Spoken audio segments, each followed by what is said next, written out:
Advanced Accounting BCom second year third semester. You have 5 units: Partnership 1, Partnership 2 second unit, Issue of shares, debentures, underwriting and bonus shares third unit, fourth unit Company final accounts and prior to incorporation, fifth unit Valuation of goodwill and shares. Now अगर आप अभी start कर रहे advance accounting के लिए preparation, so now we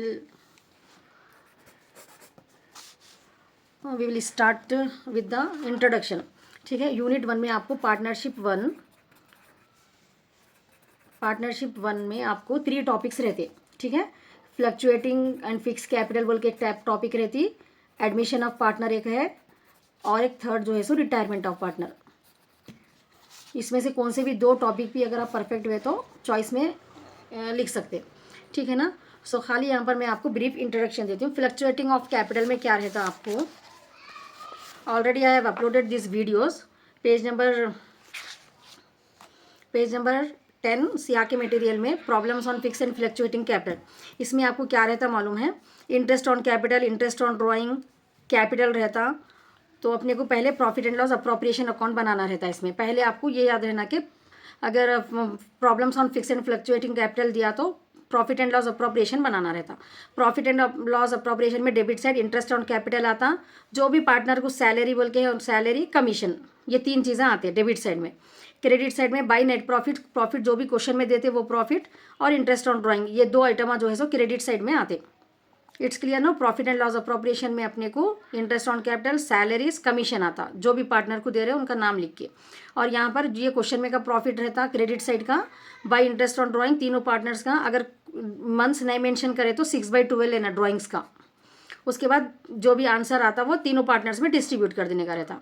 अब इसमें two methods रहते हैं आपको, when capitals are fix, when capitals are fluctuating. अगर एग्जाम में व्हेन कैपिटल आर फिक्स दिया तो ये 2 कॉलम्स बनाए के स्टॉप कर दो प्रॉब्लम को. तो कैपिटल आर फिक्स में क्या रहता, जो भी कैपिटल क्वेश्चन में देते हैं ना पार्टनर्स का, वो क्या करना अपन क्रेडिट साइड में लेना, बाई बैलेंस ब्रॉट डाउन बोल के तीनों पार्टनर्स का 80,048 जो भी अमाउंट रहता. उसके बाद to balance carry down, capital को सेपरेट दिखाना रहता, वो मेथड में कैपिटल्स आर फिक्स्ड रहता. फिर पार्टनर्स करंट अकाउंट बोल के क्या रहता अपने को, जो भी अपन प्रॉफिट एंड लॉस अप्रोप्रिएशन में क्रेडिट साइड लिए थे वो डेबिट साइड में आ जाता, डेबिट साइड में जो लिए थे वो क्रेडिट साइड में आ जाता. ठीक है. इंटरेस्ट ऑन कैपिटल क्रेडिट में लिए, डेबिट में लिए थे अपन, अब यहाँ क्रेडिट में आ जाता. सैलरीज टू एम कुछ थी सैलरी, तो इन लोगों का नील डाल देना. प्रॉफिट एंड लॉस अकाउंट, उन लोगों को जो भी प्रॉफिट आया था, revaluation profit and loss appropriation का प्रॉफिट, और कमीशन खाली एन और ओ का दिया था. उसके बाद क्रेडिट साइड में क्या लिए थे अपन, ड्राइंग्स, इंटरेस्ट ऑन ड्राइंग. ठीक है. इंटरेस्ट ऑन ड्राइंग लिए थे अपन, प्रॉफिट नहीं आता यहाँ पर. अब खाली ड्राइंग्स जो एक्चुअल ड्राइंग क्वेश्चन में देते वो ड्राइंग और इंटरेस्ट ऑन ड्राइंग आता. ठीक है ना. उसके बाद क्या बैलेंस कैरिड डाउन, इसका बैलेंस करके इसमें से इसके अमाउंट को माइनस करना डेबिट, तो अपने को इसका आंसर आ जाता. अब अगर कैपिटल्स और फ्लक्चुएटिंग बोले तो ये 2 कॉलम बनाने की जरूरत नहीं है आपको. Profit and loss appropriation account बनाना, direct profit and partners capital account बनाना. अब जो कैपिटल रहता वो क्वेश्चन में यहाँ पर बाई बैलेंस ब्रॉट डाउन बोल के स्टार्टिंग में ले लेना. बाकी का पूरा करंट अकाउंट का जैसा बताया ना मैं अभी आपको, interest on capital, salary, commission, profit and loss P and L appropriation का वो, और in drawings interest on drawing. अब ये बैलेंस कैरी डाउन आ जाता. It's clear no. Fluctuating method समझ में आ गया ना. प्रॉब्लम अपलोडेड है, चेक कर लो. Now second what we have, admission of partner. Admission of partner में क्या रहता, समझो अपन एक, अब will take example of Shahrukh Khan, Salman Khan. आपको ईजी याद रहते ना नाम. ये शाहरुख खान, सलमान खान 2 पार्टनर्स है. ठीक है. इन लोगों का रेशियो 3:2 था. अब उन लोग एक नया पार्टनर एडमिट कर रहे बिजनेस में. उन लोगों के ऑलरेडी जो बिजनेस था उसमें एक आमिर खान बोल के एक नया पार्टनर आ रहा है यहाँ पर. ठीक है. तो ये जो ओल्ड पार्टनर्स रहते हैं, अभी लोगों को ओल्ड पार्टनर्स बोल सकते हैं ना अपन, ये एक न्यू पार्टनर है अभी ये. तो ये ओल्ड पार्टनर्स का क्या रहता, जब भी एक नया पार्टनर आता तो उन लोगों को रूल है कि एक रिवैल्यूएशन अकाउंट बनाते लोग, ये स्टेप्स फॉलो करते हो लोग, अकाउंट्स में चेंजेस करते बैलेंस शीट में. ऑलरेडी इन लोगों की दोनों की एक बैलेंस शीट रहती. ठीक है. वो अपने को क्वेश्चन में दे देते. अब उसके बाद इन दोनों मिलके क्या करते, ये नया पार्टनर आ रहा बोल के एक नई बैलेंस शीट बनाते और कुछ एडजस्टमेंट्स करते. ठीक है. अपने को बैलेंस शीट और एडजस्टमेंट्स रहती इसमें एडमिशन ऑफ पार्टनर के प्रॉब्लम में. तो रिवैल्यूएशन अकाउंट बनाना रहता है एक अपने को. तो रिवैल्यूएशन अकाउंट का रूल क्या है बोले तो, इसमें आपको पर्टिकुलरली आइटम्स क्या है, रूल खाली इसका ये है कि डेबिट साइड रहता अपने को, क्रेडिट साइड रहता ना रिवैल्यूएशन अकाउंट में, डेबिट साइड क्रेडिट साइड. अब एडजस्टमेंट्स में देखना अपन, डेप्रीसिएशन रहे तो इधर. ठीक है। एप्रिसिएशन रहा तो इधर, डिप्रिसिएशन का मतलब एसेट्स अगर डिक्रीज हो रहा तो डेबिट में लेना है आपको, एसेट्स अगर इंक्रीज हो रहा तो क्रेडिट में लेना है। बस इतना याद रहना। कहाँ देखना है आपको? एडजस्टमेंट में देखना है। अगर एडजस्टमेंट में डिप्रिसिएशन बोल के डायरेक्ट वर्ड दे दिया तो डेबिट में ले लो। एप्रिशिएट बिल्डिंग, एप्रिशिएट वर्ड आ गया अगर तो क्रेडिट में ले लो वो। समटाइम्स आपको अमाउंट भी, बैड डेब्ट्स तो हमेशा डेबिट में आता। बैड डेब्ट्स का माने डेटार्स की वैल्यू कम होती है, डेटार्स से रिलेटेड रहता है, ये डेबिट में आता। ठीक है ना। उसके बाद आपको और क्या रहता है इसमें बोले तो अमाउंट देते कभी एडजस्टमेंट में। अब समझो यहाँ पर बिल्डिंग बोल के, अगर ये बैलेंस शीट में बिल्डिंग का अमाउंट 50,000 था। नाउ एडजस्टमेंट में आपको building amount made up to बोल के 60,000 दिए ऐसा, तो ये अमाउंट को क्या रहता है अपने को डिफरेंस करना रहता। एट ऐसा अगर दिए तो डिफरेंस देखना रहता। 10,000 इन पहले की ये ओल्ड है, ये न्यू है, ये एडजस्टमेंट में रहता। तो इंक्रीज हो रहा तो इन दोनों को माइनस करके क्रेडिट साइड में लेना बिल्डिंग की वैल्यू। अगर सपोज बिल्डिंग है ओल्ड 50,000 है, एडजस्टमेंट में मेड एट ₹40,000 दिए, डिक्रीज हो रहा तो डिक्रीज अगर हो रहा तो ये एडजस्टमेंट में का अमाउंट कम है, अगर डिक्रीज हो रहा अगर तो डेबिट साइड में लेना 10,000। It's clear no? समझ में आया रिवैल्यूएशन अकाउंट? उसके बाद क्या रहता अपने को, अगर थोड़ी प्रॉब्लम में लायबिलिटी भी रहता।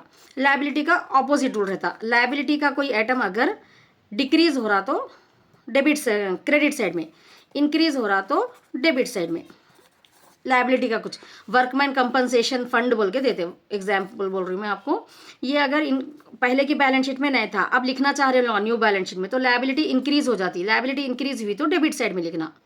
Creditors want to be decrease बोल के देते, तो लायबिलिटीज है क्रेडिटर्स वो तो डिक्रीज हो रहे तो वो क्रेडिट में लेना। ठीक है, ये रहता रिवैल्यूएशन अकाउंट।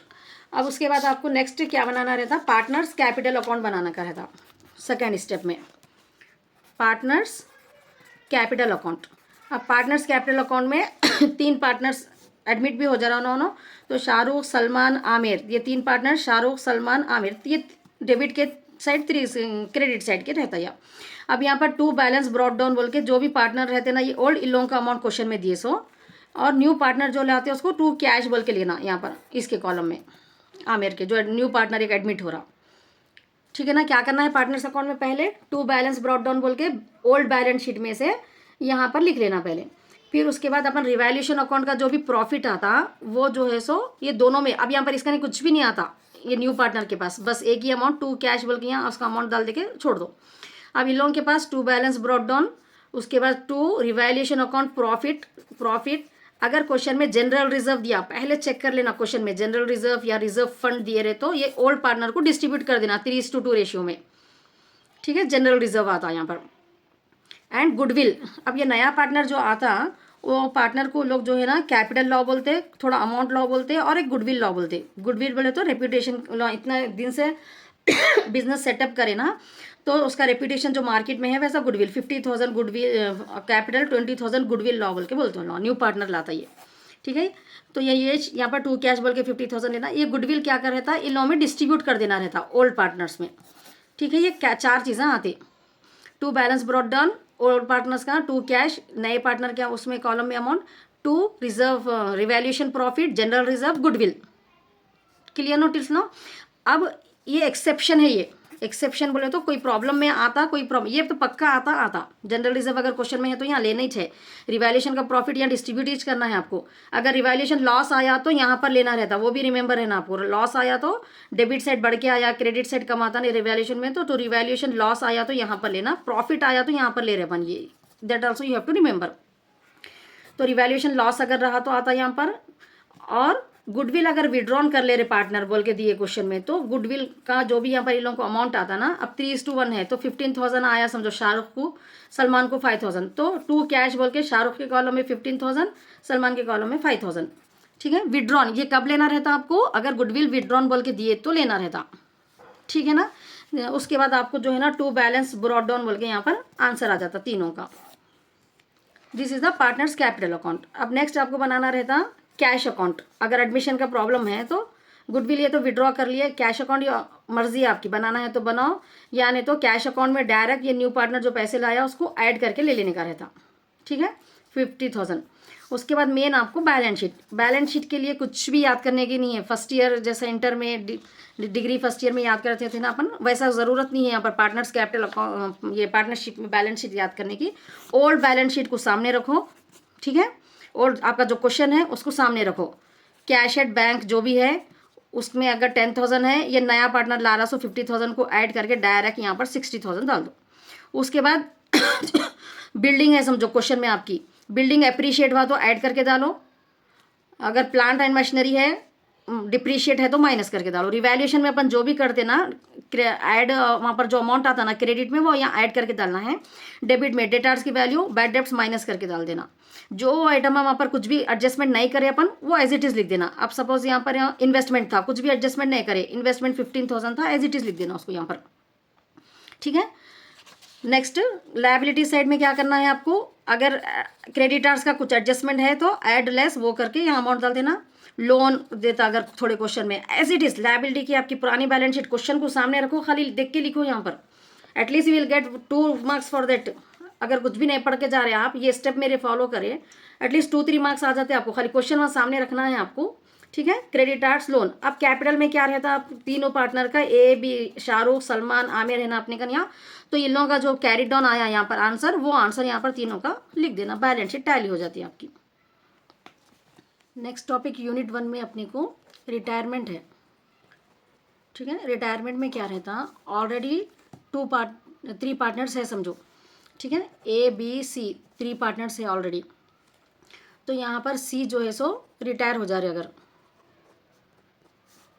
सी जो है ना रिटायर हो जाए तो इसमें भी फर्स्ट स्टेप आपको रिटायरमेंट बोल के क्लियर ही देते क्वेश्चन में, एक बैलेंस शीट रहती है, एडजस्टमेंट्स रहते, सेम एडमिशन के जैसे ही आपको एक बैलेंस शीट रहती क्वेश्चन में और एडजस्टमेंट्स रहते रिटायरमेंट के भी प्रॉब्लम में। तो फर्स्ट स्टेप आपको रिवैल्यूएशन अकाउंट बनाना है, इसमें भी रिवैल्यूएशन अकाउंट सेम अभी जैसा बोली ना मैं आपको एडमिशन में जैसा करते हैं अपन। रिवैल्यूएशन अकाउंट में एसेट्स अगर डिक्रीज हो रहे तो डेबिट साइड, एसेट्स अगर इंक्रीज हो रहे तो क्रेडिट साइड। लायबिलिटी का कोई item based on your adjustment रहता है, इसलिए मैं यहाँ पर आप पॉइंट्स नहीं लिख रही हूँ, आपको डिप्रिसिएशन और एप्रिसिएशन समझ जाना है आपको।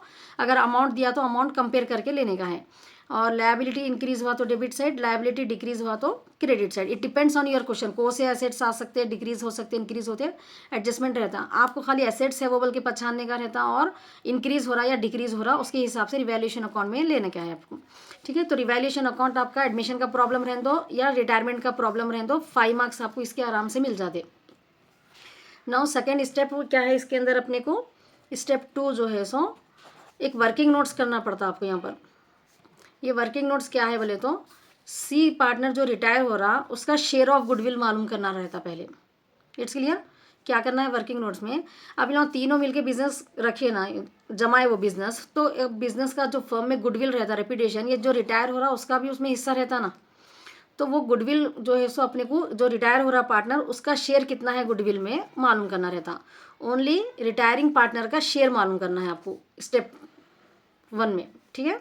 Only retiring partners share of goodwill, ये कंपलसरी है आपको मालूम करना। रिटायरिंग पार्टनर अगर प्रॉब्लम में रिटायरिंग हो रहा है कोई पार्टनर तो उसका शेयर ऑफ गुडविल कितना है वो मालूम करना पहले, ठीक है।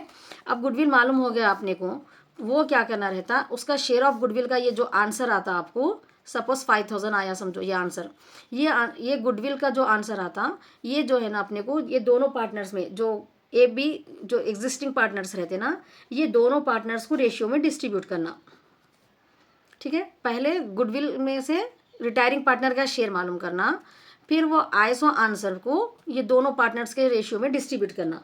ये अमाउंट जो है सो ना आप कैपिटल अकाउंट में लेने का रहता।